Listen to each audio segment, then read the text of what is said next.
سلام و درود، امیدوارم که حال دلتون خوب باشه. امروز با یه جلسه خیلی مهم اومدیم، جلسه چرخش کاراکتر. خب این چرخش کاراکتر به چندین جلسه تقسیم میشه. چرخش کاراکتر یک فرایندهای طولانی داره، نمیخوام بگم سخت، بلکه این مسائل رو بزرگش کنم و شما از آن بترسونم. برای که چرخش کاراکتر هیچ چیز جدیدی قرار نیست یاد بگیرید. از هر چیزی که قبلا استفاده کردیم الان هم استفاده میکنیم، فقط برای این مثال شاید این کار رو باهاش انجام ندادید با همون اکشن ها، وگرنه تا همین الان خیلی چیزای مربوط به این رو یاد گرفتید. خب بریم برای اینی که شروع کنیم این کار رو. فقط دوستان عزیز، من یه مدتی نبودم، حضور نداشتم و این به این دلیل بود که یک مقدار مشغله کاری و دردسر داشتم. امیدوارم که شما عزیزان بزرگ خودتون ببخشید و برای اینکه کانال دوباره به روند خودش برگرده ممنون میشم که حتما سابسکرایب رو حتما لایک رو انجام بدید. اگرم سابسکرایب ندید حتما سابسکرایب کنید چنل رو. بریم برای شروع کردن. همون جوری که در جریان هستی، بذارید من یه لحظه این استایل رو خاموش کنم. من نمیخوام استایل رو اینجا داشته باشم در حال حاضر، چون یک مقدار مزاحمت ایجاد میکنه. بدون فوت وقت بریم برای شروع کار. سر کاراکتر رو حرکتش بدیم. برای اینکه سر کاراکتر رو حرکت بدیم دوستان، ما یک کاراکتری رو اینجا داریم از قبل و طبق اون کاراکتر قراره که یک سری چرخش ها رو انجام بدیم. کاراکتر حالا به هر دلیلی الان بزرگتر شده از این صفحه. این عکساش رو من یه مقدار کوچیک‌ترش می‌کنم. این عکسایی بود که سری قبل به قول معروف از سایت فری پیک گرفته بودیم و اومدیم کاراکترمون رو بر مبنای اون طراحی کردیم که به شما عزیزانم گفتیم که اگر نیاز دارید که کاراکتر طراحی کنید و نمیتونید، میتونید فعلا از کاراکترهای آماده سایت فری پیک استفاده کنید تا موقعی که حالا خودتون واقعا به این مهارت برسید و یک مقداری من سعی کنم که با جزئیات قشنگ روی خودش باشه. خب چه اتفاقی افتاد؟ الان ما در وهله اول، در قسمت اول، کاراکتر رو از نمای روبرو طراحی کردیم. مسئله‌ای که پیش میاد اینه که الان قرار کاراکتر رو از نمای سرخ و بعدش نیم رخ یک حرکتی بدیم. یعنی اول قرار کاراکتر رو سمت سرخ حرکت کنه و بعدش به سمت نیم رخ حرکت کنه. حالا دیگه برای پشت و این چیزا هم همینا ادامهش بدید دیگه. خودتون میتونید پشت رو دوباره برگرده و این داستانا کاری نداره. فقط کافی این آموزشی که بهتون میدیم رو انجامش بدید. همین آموزش خودش نزدیک شاید 6 ساعت 5 ساعت 6 ساعت وقت ما رو بگیره و چندین جلسه بشه. به همین خاطری که دیگه ما نمیخوایم کاراکتر دوباره دور بزنیم، چون یک حرکت تکراریه. یعنی شما این کاری که من انجام میدم و قرار ادامهش رو هی تکرار کنید. ما در انتهای این آموزش ها شاید مثلا 10 15 جلسه دیگه 20 جلسه دیگه یه حرکت 360 درجه هم برای شما عزیزان انجام بدیم، ولی در حال حاضر وقت آموزش زیاد گرفته میشه و خودتون متوجه میشید که دیگه هیچ نیازی نداره ما کامل انجامش بدیم و خیلی راحت میتونید خودتون این کاراکتر رو 360 درجه بچرخونید. بریم برای درست کردن این کارا. خب کاراکتر خودمون اول پیدا کنیم. کاراکتر ما این وسطی است و سرخش هم که زیرشه. بذارید من کاراکتر خودمون رو خاموش کنم. نگاه ببینید ما یه حرکت کوچولو فقط سرش فعلا. ببینید ما کاری فعلا به بدن نداریم. سر و گردن رو می‌خوایم تکون بدیم به این سمت و بعد از اون بیایم سراغ قسمت‌های دیگه. بریم و شروع کنیم با هم دیگه. قبل از هر چیزی همون جوری که بهتون یاد دادم توی قسمت بن اصلی خودمون کاراکتر اصلی رو وای میسیم، یک بن ایجاد می‌کنیم به اسم بذارید من اینجا بزنمش. از اونجایی که خودتون میدونید که من چه تسلط افتضاحی به زبان دارم، اسم این رو همینجوری مستقیم میام میزنم چرخش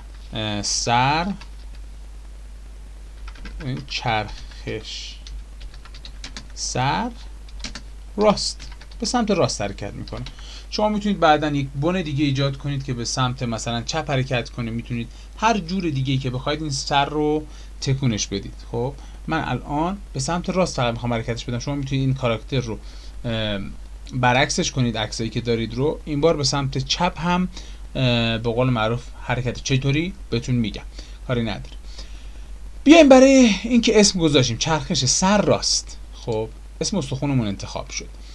استخونمون از اونجایی که ما فقط نهایتاً میخوایم به چپ و راست حرکت کنه، زاویه‌ای که براش در نظر میگیریم 90 درجه به این وره بذارید و همچنین 90 درجه هم مثبت، یعنی 90 درجه منفی و 90 درجه مثبت. خب وقتی که روی حالت وسطه، سر کاراکتر باید به سمت روبرو باشه. بریم ببینیم میخوایم چیکار کنیم و چیکار نکنیم. من همه چیزایی که مربوط به کاراکترم میشه رو سعی میکنم خاموش کنم. خب کاراکتر خودم رو وقتی این الان بذارید من روشنش کنم، شو لیبل رو بزنم که اسمش هم برای ما مشخص باشه. شو لیبل رو من زدم. ببخشید من دستگیری های ضبط ویدیو مثلا میان جلوی چشم من و اذیت میکنم. ببخشید من از این موسوی خودتون میدم، شما نمیبینید ولی این رکوردر ویدیوه. من از پنجره ویندو اکشن رو میارم. خب اکشن الان اینجاست. خب دستید دلتون برای ما تنگ نشده بود؟ ما این مدت نبودیم نگفتین ها، تو کامنت ها برای ما بنویسین آقا. خب این اکشن رو الان آوردم. توی این اکشن همینجا میخوام ببینید اول یه دقتی کنیم، ما یه چیزی رو یادمون رفت. بون استرنج رو خاموشش کنیم، کمش کنیم. این به هیچ چی وصل نباشه، کلیک کنیم خالی. پس موقعی که حرکت میکنه هیچ چیز دیگه رو تکون نده و وابسته به هیچ چیز دیگه نباشه. این خیلی مهم بود، باید حتما بهتون میگفتم. بیایم و کاراکترمون رو پیاده کنیم ببینیم چی به چی میشه. آقا موقعی که میخوام کاراکترم پیاده کنم، یک اکشن میسازم، اسمش همون چرخش سر راست هستش و بله درست تشخیص داده. اوکی رو میزنم. میام و توی فریم 24 خودم خب یک حرکت کامل رو انجام میدم و این حرکت کامل خودم به این معنیه که کاراکتر من سرش باید کامل بچرخه. ولی یک مسئله‌ای که وجود داره توی این فریم 12 هم دیگه الان جای این حرکت هم مشخصه. میبینید این حدودای فریم 12 من میشه، یعنی ببینید فریم 0 12 و 24 رو داریم.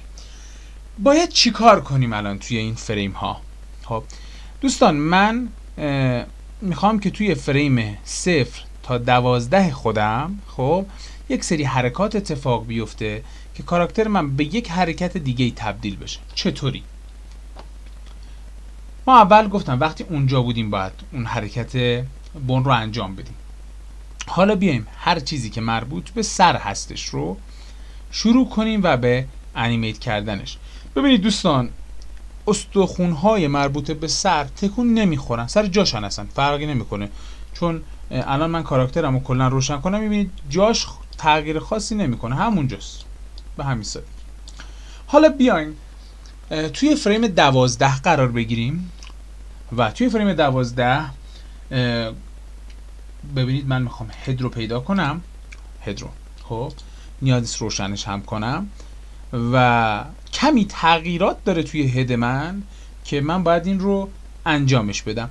یک سری نکات هست به مرور یاد میگیرید. مثلا این گوش ها بعضی موقع توی بعضی حرکت ها نباید داخل سر طراحی میشد. اینو در ادامه بهتون یاد میدم، خارجشون میکنیم، اصلا استرس اینو نداشته باشید.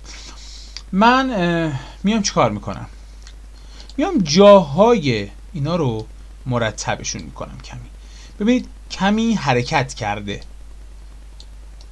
این سر کاراکتر ما. اینها میاد کوچیک‌تر میشه، اینها میاد کوچیک‌تر میشه، اینها میاد کوچیک‌تر میشه. ببینید به همین سادگی. الان ما این رو من میخوام تکون بدم، نیازی هم نداره. ببینید بعضی موقع ها من ترجیح میدم مثلا این دوتا گوش رو خارج کنم، یعنی وقتی میخواید کاراکتر بچرخه بهتره تمام اجزا کاملا از هم جدا بشه. میدونید تمام اجزا. من همین الان خب یک حرکت کوچیکی رو به شما نشون میدم. خب ببینید من بیام بیرون از این و کاراکترم همه ببخشید من روشن کنم همه رو. خب من اگر توی قسمت بادی باشم و این رو حرکت بدم، این یه حرکت کوچیکی اینجا میبینید، یه تغییر کوچیکی و دیگه از بعد تکون نمیخوره. این حرکت اتفاق افتاده. فقط یک چیزی که من خواستم، این دو تا گوش رو باید الان خارج کنیم و دو تا لایه جدا کنیم. اینجوری خیلی به ما کمک میکنه. من میام اینجا پیداش کنم. گوش ها رو من پیدا کنم توی هدن. حالا ببین من هدو میتونم پیدا کنم. خب میزنم از اونجایی که زبانم خیلی قویه طبق معمول بهتون میگم، گوش راست، بذارید بزنم درون گوش راست یا اصلا گوش راست درونه گوش راست و یه دوپلیکیت از این بگیرم بزنم درون گوش آقا چپ. این درون گوش راست، درون گوش چپ. چیکار کنیم؟ میخوام چه اتفاقی برای ما رقم بخوره بیایم ببینیم. مجددا میرم توی هد، درون گوشت این چپ دیگه، این چپه رو کنترل ایکس میزنیم درون گوش چپ میندازیم، درون گوش راست هم میایم پیداش میکنیم اینجا، کلا انتخابشون کنترل ایکس میزنیم و درون گوش راست میندازیمش. چه کاری برای ما میکنه؟ اینو جلوتر میفهمیم. برای دهن و دماغ هم این کارو باید کنیم. خب و من ببینمش این رو، دهن و دماغ ببینم آیا جدان. بله اینا جدان، اینا هیچ مشکلی وجود نداره براشون. خب دوستان برگردیم به بادی خودمون، برگردیم به همین چرخش سر راست و توی فریم 12 بودیم. خب تمام اجزای سر قراره تکون بخورن، پس من اینا رو همه رو خاموش میکنم. مجددا هد رو میارم، این قسمت اصل هد رو که حرکت دادیم. قسمت گوش ها چه کار باید کنیم؟ با دقت نگاه کنید. گوش ها من همش فراموش میکنم. ببینید گوش ما اینه، وقتی رسیده به اونجا ببینید وقتی حرکت کرد اینجا گوش ما این قسمت رو داره، ولی توی اینجا این قسمت رو نداره. به همین سادگی. خب چجوری باید از بین ببریمش؟ خب وقتی که توی فریم 12 هستیم دبل کلیک میکنیم روش، انیمیتد افکت رو روشن میکنیم، اپاسیتی رو میذاریم روی 0. هیچ کار پیچیده و سختی نبود. یعنی اینی که از اینجا که میاد اون محو میشه. خلاصه و مفید اینجوری بهتون بگم. گوش راست چی؟ گوش چپ. گوش چپ دقیقا سر جای خودش، هیچ نیازی به تغییری نداره. حالا آیا چشما تغییر کردن؟ A right A left. بله چشما تغییر کردن. گوش چشم ببینید من فکر میکنم فریم 12 دقیقا. بله این چشم رو میارم اینجا میذارمش این قسمت. چشم این وری هم من انتخابش میکنم و میارم میذارمش این قسمت. چشم ها هم حرکت کرد. آقا آیا ابروهای ما حرکت کردن؟ بله که ابروهای ما حرکت کردن. توی فریم 12 این ابرو میاد اینجا، همچنین این ابرو هم توی همون زمان اینجاست حرکت کرده. خب آقا توی این فریم موها تغییری پیدا کردن؟ بله که تغییر پیدا کردن. من مو رو روشنش نمی کنم که بتونم ببینم قشنگ. از اینجا میام شروع میکنم حرکتش رو درست میکنم. به همین صورت تغییراتی که نیاز رو اعمال میکنم. ببینید توی سرخ اون تغییری که فکر میکنید رو نکرده، کمی تغییر داشته. به همین سادگی این باید بیاد اینجا، این هم اینجا. خب اینم از این تغییر. بریم ببینیم قسمت بعدی چه چیزی تغییر کرده. بذارید من یکم این رو درستش کنم که خیلی تمیزکاری داشته باشیم روی کار. پس هیر الان دقیقا سر جای خودشه. چه چیزی دیگه اینجا تغییر کرده؟ چشم ها رو که زدیم، دماغه. ببینید دماغ تغییر کرده. دماغ قراره از اینجا ببینید بیاد حرکت کنه، بیاد اینجا. به همین سادگی. دهن حرکت کرده؟ بله دهن حرکت کرده. دهن رو میگیریم میذاریمش اینجا. زیاد حرکت خاصی هم نیاز نیست انجام بدیم براش، کمی تغییر جزئی داشته. دیگه چه چیزی تغییر داشته توی این حرکات؟ خب چیزی که ما فکر میکنم تغییر کرده، گردن ظاهرا هیچ تغییری توی این حرکت نداشته، همونجوری که میبینید.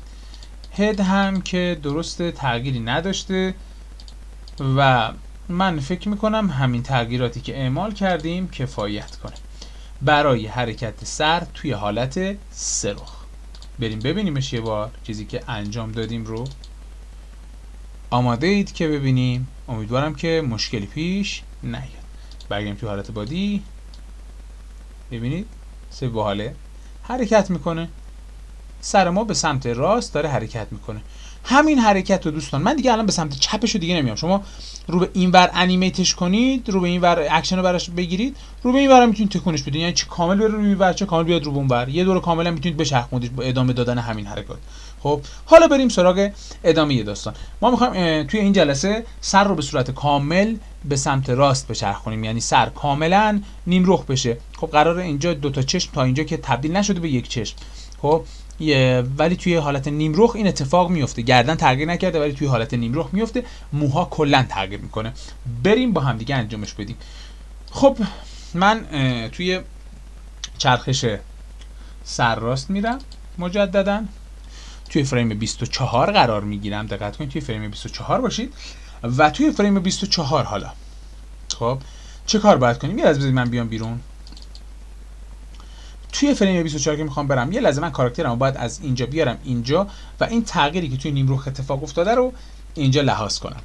خب توی فریم 0 حتما قرار بگیرید که انیمیت نشه. این سعی کنید جاش درست باشه. حرکت اضافی هم ندیم بهش. خب ببینیم پاها درسته، سرجاش درسته و بسیار عالی. برگردیم توی بادی و چرخش سر راست رو مجددا بریم انجام بدیم. ما تا اینجای کار سرخ انجام شد. بریم برای نیم رخ. مجددا طبق کاری که قبلتر انجام دادیم همه این کنترل، همه این لایه ها رو خاموش میکنیم. از کنترل گرفته تا این هند رایت بک کامل خاموشش میکنیم. کاراکتر ما الان بذارید ببینم اینجاست. بله خب وقتی کاراکتر ما اینجاست میایم و توی لایه هد قرار میگیریم. هد رو اول درستش میکنیم. هد ما تغییر اینجا کاملا محسوس بوده دوستان. ببینید من ترجیح همینه. بذارید برگردیم عقب. من احساس میکنم کمی کاراکتر ما باید به سمت چپ بیاد که اینجوری خیلی بهترم میشه. بذارید کاراکتر رو به سمت چپ بیارم.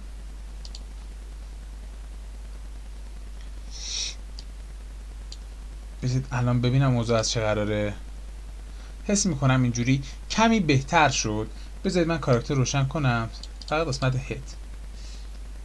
اینجا هد تا اینجا. خب کمی الان بهتره. یک مقدار دیگه هنوزم جا داره، به خاطر اینکه موقعی که داره سر میچرخه سر جای خودش بچرخه، رو به جلو حرکت نکنه. بچه‌ها سعی کنید یه مقدار موقعی که میخواد رو حالت نیم رخ باشه بیارید به عقب. اینا مسائل تجربیه، یک مقدار کمک میکنه به کارتون. خب ما حالا میریم توی قسمت بادی و اکشن رو روشن میکنیم. میام توی فریم 24 این بار به جای 12 برای سرخ بود، فریم 24 رو برای نیم رخ الان استفاده میخوام کنم. بریم روی حالت هد. روشنش نمیکنم، فقط هد رو کلیک میکنم روش. ببینید الان یه مقدار بهتره. کاراکتر حرکت زیاد نداره. میبینید یکم نزدیکتر شد حرکت ها. بذارید من عذرخواهی میکنم. روی ابزار ترانسفورم لیر بودم، باید بریم روی ابزار ترانسفورم پوینت. خب بعضی موقع البته ترانسفورم لیر هم کاربرد داره، منتها الان در حال حاضر من ترانسفورم پوینت رو میخوام. ببینید خیلی مرتب سعی میکنم از پوینت هم بهترین استفاده رو کنم. خب الان من اگر این پوینت رو بذارم اینجا دماغ رو میتونم بهتر طراحی کنم. اینا چیزاییه که خودتون تجربی باید به دستش بیارید. اینا دیگه آموزش دادنی نیست. الان تشخیص شماست برای طراحی. وقتی من می اومدم طراحی زیاد انجام میدادم خیلی به من گفتن که آقا دیگه بس طراحی. باور کنید طراحی شاید بگم 50% مسیره، به خاطر اینکه طراحی خوب میتونید باش ریگ خوبم انجام بدید. دوستان یک مقدار توی این شرایط به هم میخوره بعضی چیزا، باید مدیریتش کنید. چیز خاصی نیست بگم خیلی اتفاق نادر عجیب غریبیه که قراره چیز خاصی رخ بده. خودتون یه مقدار باید مدیریت کنید. میبینید ما داریم از این قسمت کاراکتر رو مجدداً طراحی میکنیم با همین پوینت هایی هم که داریم اجازه داریم طراحی کنیم، نه بیشتر. اگر بیشتر از این پوینت ها بخواین استفاده کنید که دیگه حسابی حالتون رو میگیره نرم افزار، چون نمیتونید اینجا. خب این از سر کاراکتر ما، قسمت اصلی کاراکتر ما. سر اگر روشن کنم به این شکل خودش رو فرم داده. خب چه چیز دیگه ای میمونه؟ بریم درون گوش ها. ببینید درون گوش ها رو بذارید من روشن کنم. درون گوش راست که هایده الان اصلا مخفیه و اصلا نیازی هم بهش نداریم، خب چون اصلا نیستش دیگه، گوش راست رفته کلا اون طرف.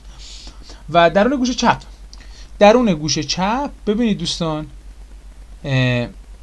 یک حرکتی رو انجام داده اومده تا اینجا، به همین سادگی جاش مشخص شد، چیز دیگه ای نداره. بریم توی دهن. خب دهن کاراکتر ما یک بینی داریم و یک دهن. خب توی دهن کاراکتر ما الان باید بریم و یک سری حرکات رو انجام بدیم. اینجا توی این فریم کاراکتر ما دهنش کم که نبگم خیلی تغییر کرده. خاموشش کنید که بتونید قشنگ دهن رو ببینید و مدیریتش کنید. خب این رو قشنگ سعی کنید سر جای خودش باز طراحیش کنید.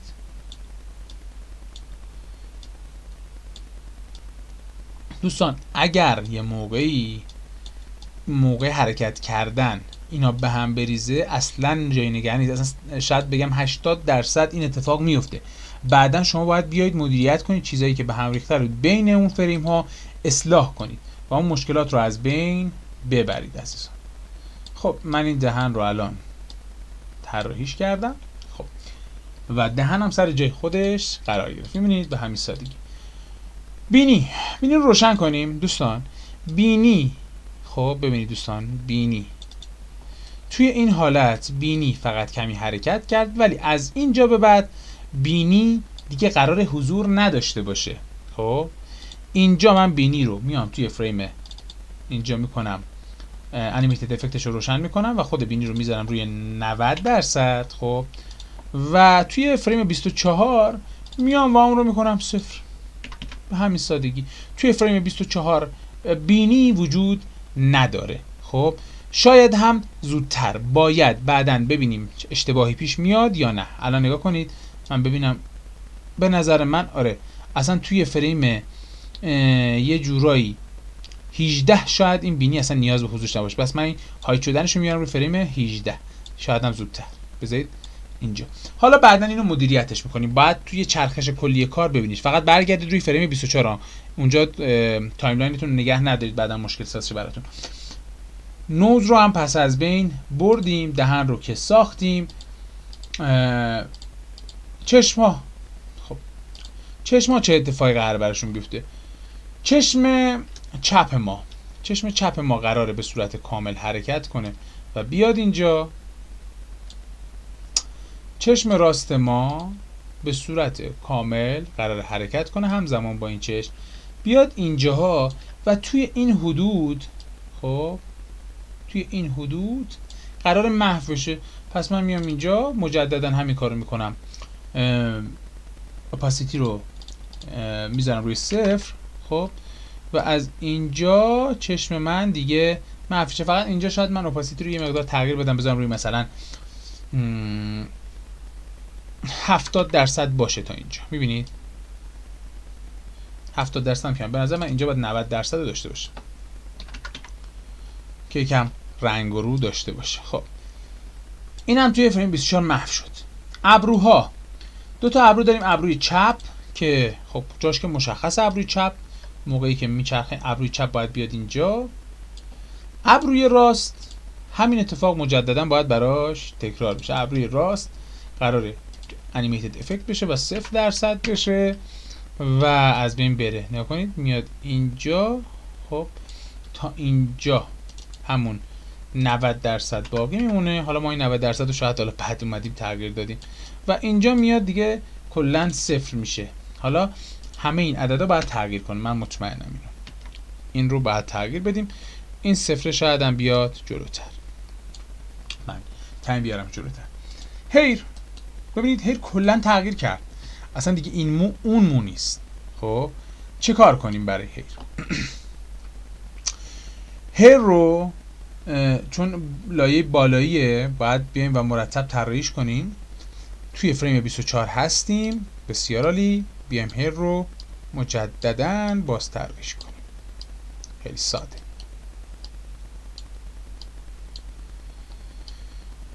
هر چقدر توی این مرحله دقت بیشتری به خرج بدین، ریگ شما نرمتر میشه، قشنگتر میشه. ما الان داریم برای جهت آموزش این کار رو انجام میدیم.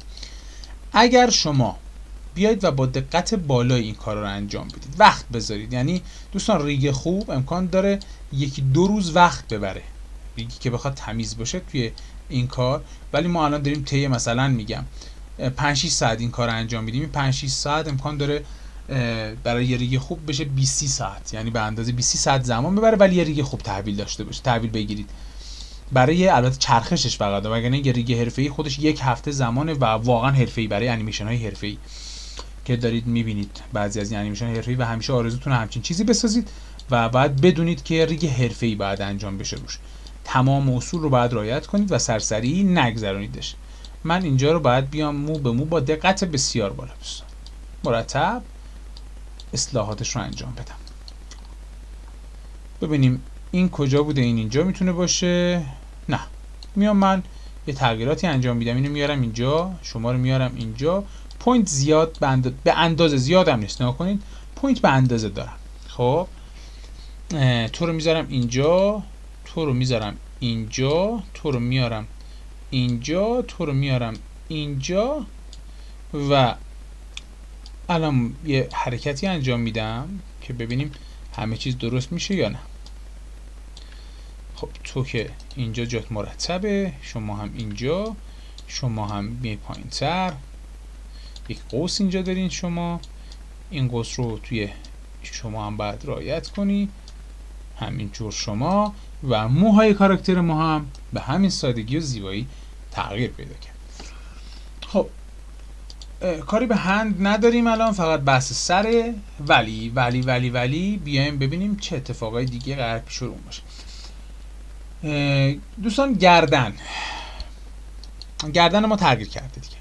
اینجا گردن جای قبلی خودش نیست. بیایم اینجا گردن رو کلا انتخاب کنیم. توی فریم 12 هرچی که بوده سر جای خودش باشه. توی فریم 24 گردن رو کلا انتخاب کنیم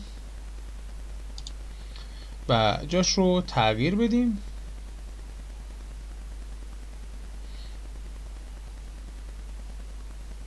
اینجا به نظر من گزینه مناسبیه. خب بذارید من این رو ببرم بالا، کلا اینجا قرار بگیره. به نظر خودم اینجوری الان بهتره. این سیاهی گردن خب دوستان اینجوری بشه. این سیاهی بیاد اینجا قرار بگیره. دوستان بذارید من همراستاش کنم. خب به همین سادگی این خطم صافش میکنم. این بعضی الان این خط صاف شد و اینم که جاش مشخصه. این خط رو مرتب تر، گردن ما سر جای خودش مرتب قرار بگیره. این خط ها همه هم راستا بشن با هم دیگه و گردن ما هم الان اصلاحش انجام شد. بریم چک کنیم. اینجوری فایده نداره که فقط صرفاً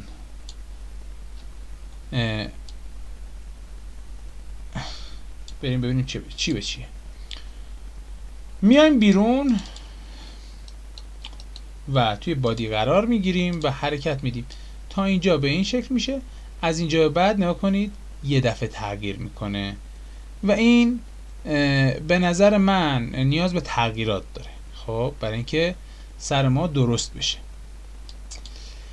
دونه دونه باید چک کنیم. ببینید نگاه کنید من این حرکت داره میکنه، یه دفعه از اینجا این فاصله کم یک تغییر زیادی میکنه. به نظر خودتون باید چیکار کنیم؟ ببینید دوستان، به نظر من چون چرخش سرخ ما تغییر زیادی نداشته، چرخش سرخ و هر چیزی که توش تغییر دادیم میاریم روی فریم 6 و از 6 تا 24 اون بقیه تغییرات انجام بشه. متوجه شدید؟ یعنی چی؟ بریم توی چرخش سرخمون. بذارید اول من اینجا اکشن رو بیارم، این رو بیارم روی فریم 6. خب و بقیه حرکت ها توی این فاصله اتفاق بیفته و خب همه این کارا رو بعد الان مجددا یه بار چکش کنیم. یه مقدار گفتم کار پر درد سریه، نه کار سختی. ابروها میاد تا اینجا و از اینجا به بعد دیگه تا فریم 24 این اتفاقات رقم میخوره. این ابرو میاد توی فریم 6 و تا فریم، میبینید چقدر حرکت داره بهتر میشه آروم آروم. و چشم ها به همین صورت توی فریم 6 ببینید این چشم، هر دو چشم البته با هم باشه دیگه مرتب مشخص. نوز توی فریم 6، دهن توی فریم 6، درون گوشه و این اتفاق هم که دیگه فکر میکنم اینجا درست باشه. ببینیم چه اتفاقی افتاده. الان من هد رو هم اون قسمت اول رو بزنم توی فریم اینجا،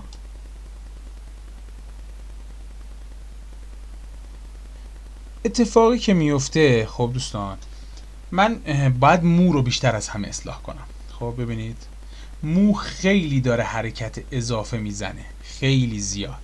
خب مو باید اصلاح بشه. بریم سراغ هیر. خب هیر اتفاقی که داره رقم میخوره توش اینه، وقتی داره میاد اینجا خب من حس میکنم که یه مقدار حرکاتش زیاده.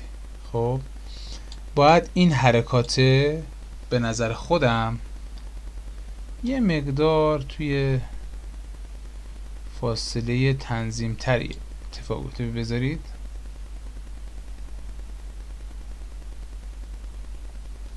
خب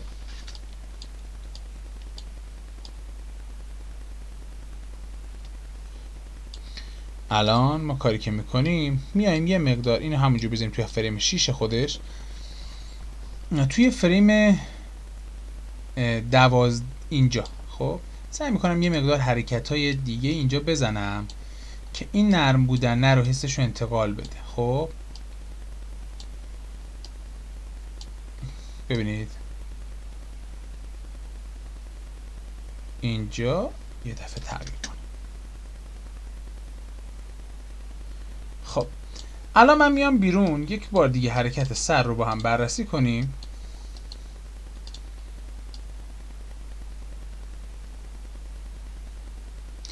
به همین سادگی الان سر کاراکتر شما داره حرکت میکنه. منتها اتفاقی که میفته دوستان نگاه کنید، این حرکات تا با هم اتفاق نیفتن مصنوعی جلوه میکنن. خب الان نگاه کنید یکی از دلایل مصنوعی بودنش گردن اصلا اومده از اینجا بیرون.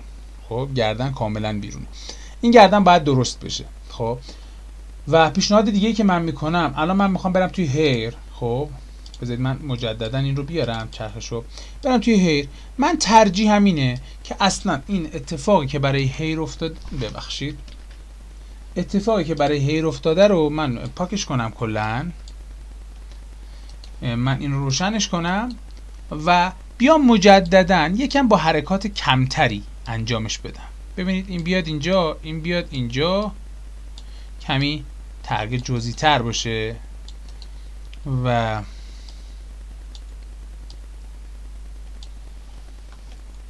زیاد کاراکترم رو تکون اونجوری ندم. یعنی مثلا پوینت هایی که برای گوش استفاده کردم به نظر من زیاد جابجا شد. اینا رو باید دونه دونه مدیریت کنید. چطوری؟ حالا بهتون میگم. بقیه کاراکتر رو خاموش کنم اولا، هیچ نیازی نداریم بهشون اینا رو. خب بیام و گوش رو اینجوری الان مدیریت کنم. شما میای اینجا، شما هم میای اینجا. خب یا اینی که بذارید بهتر فکر کنم بهش، شاید تو رو بذارم همینجا، تو بیای اینجا، تو به ترتیب شما بریم بالاتر. خب بذارید ببینم الان اینجوری بهتر میشه حرکت یا نه. خب این رو میخوام حرکت رو کم کنم دوستان. این بیاد اینجا، تو بری پشت و گوش رو نشون بدی کامل.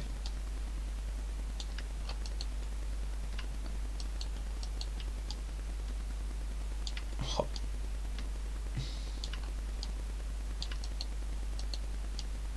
الان اینجوری احساس میکنم کمی حرکت ما رو نرمتر میکنه.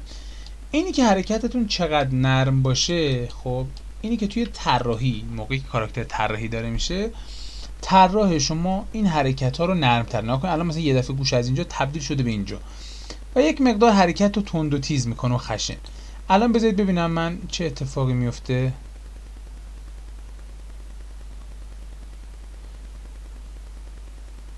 خب الان بذارید من همه رو روشن کنم. ببینید اینجاها یک شکستگی هایی داریم که من ترجیح میدم توی این قسمت های وسط درستش کنیم، توی این بین این فریم ها. این شکستگی ها خوب نیست، بذارید درست بشه.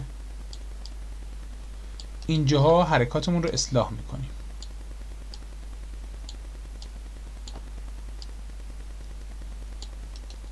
ببینید دوستان اینجوری کمی حرکات اصلاح میشه. کامل انجامش ندین، یه دفعه از همینجا تغییر انجام بشه. خب کمی حرکات رو اصلاحش رو انجام میدیم. ببینید اینجا میبینید شکستگی ها دوباره داره برمیگرده. حرکات رو اصلاحش رو انجام بدید. گفتم این ویدیو کمی طولانی میشه. همین الان ما 40 دقیقه ویدیو پر کردیم و هنوزم جا داره به نتیجه مطلوب برسیم. ببینید الان اینجا هنوزم مشکلاتی داره و اینجا به طور کامل برطرف میشه. الان کاراکتر ما کمی طبیعی تر شد. میبینید کاراکتر ما کمی طبیعی تر شد حرکت سرش. اگر دقت کنید انگار سر داره میچرخه. حالا ما برمیگردیم عقب، توی بوی همه چیز رو خاموش میکنیم، کاراکترمون رو فقط میذاریم و این حرکت رو اعمال میکنیم. میبینید حرکتش انگار که واقعا سر داره تکون میخوره. خب یه مقدار مو اینجا هنوزم جا داره. این اشکال رو باید برطرف کنیم. من دوست ندارم سرسری بگذاریم. بذارید این مشکل کوچیکی هم که وجود داره رو برطرف کنیم. اینجوری خوب نیست. آموزش قراره کامل باشه دیگه، نه اینی که از سر باز کنیم که. خب هیر رو بزنیم. نکنیم بذارید من اینجا کنیم. اینجا اشکالش رو ببینیم. نگاه کنید. ببینید اینجا من ترجیح همینه یه مقداری اینجا جمع‌تر بشه. خب خیلی اینجاها بازه، بعد دوباره انگار که برمیگرده عقب. میبینید من نمیخوام اینطوری بشه. خب اینجاها میخوام اون بازی رو نداشته باشه. کمی اینجاها هم دوباره بیاین عقب. نمیخوام یه دفعه با شوک زیاد. اینجا خب نمیخوام اینجا یه دفعه بیاد پایین سقوط کنه. اینجا کمی آماده باشه برای سقوط. نه سقوط نیاز نیست.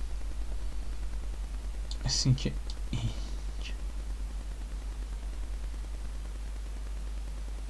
خب اینجا من کمی قرار مو بره عقب تر از همینجا و این دوتا فریم یکم به نظر خودم بیان عقب. توی این فریم یه مقدار زیاده روی شده توی عقب رفتن. بذارید ببینم چی میشه. توی این آخریه یه مقدار شما بیاین ور. اینجا حالت چرخش کامل شد به نظرم. خب الان بریم توی مین لاین و کاراکترمون رو ببینید، نگاه کنید. الان انگار که سرش رو داره میچرخونه کامل. فقط اینجا نگاه کنید توی این فریم هاست، بذارید گوشش میره پشت. نگاه کنید انقدر باید این ریگو تست کنید دوستان. من الان دارم عملی انجام میدم که بدونید اینا تست داره. نگاه کنید اینجاها گوشش تیز میشه، اصلا انگار گرد باشه. بذارید گوشه همیشه گرد باشه. این مصنوعی بودن رو هر چقدر بگیرید، یعنی به نظر من خودم توی ریگام حداقل این رو 50-60 بار 100 بار از اول تست میکنم. شما هم این کارو باید انجام بدید. میایم جلو میبینیم اینجاها گوشش تیزه. آقا اینجا گوش تیز نباشه دیگه. به همین سادگی قراره گوش و تیزیشو بگیریم. قراره تیزی گوش رو بگیریم. ببینیم اینو سعی میکنیم از اینجا هم یه مقدار پوشش بدیم.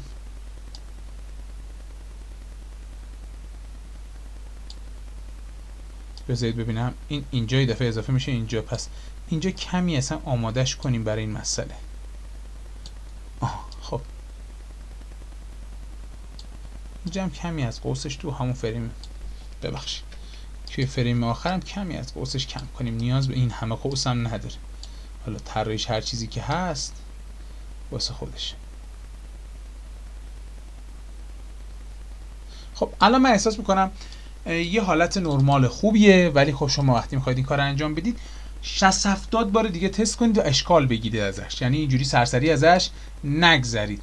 من این رو الان مجددا برگردم توی بادی و تستش کنم. الان کاراکتر من سرش داره به سمت راست میچرخه. خب و الان سرش رو اگر مقایسه کنم دقیقاً همین سره. میبینید فقط موهاشو من خودم یکم جمع‌تر کردم که بتونم گفتم، ولی خب شما دوست داشتید میتونید موهاشو همون جوری که هست بذارید. به همین سادگی این کاراکتر توی این قسمت تغییر کرد، 42 دقیقه شده و توی قسمت‌های بعدی قراره بدن رو انجام بدیم و توی قسمت آخرم پا رو بچرخونیم. و امیدوارم که آموزش لذت برده باشین از این آموزش. و دوستان عزیز لایک کامنت فراموش نشه. اینا به ما امید میده که ویدیوهای بعدی رو ضبط کنیم و انرژی داشته باشیم توی این همه مشغله ویدیو ضبط کنیم برای شما. تا درودی دیگر، بدرود دوستان جان.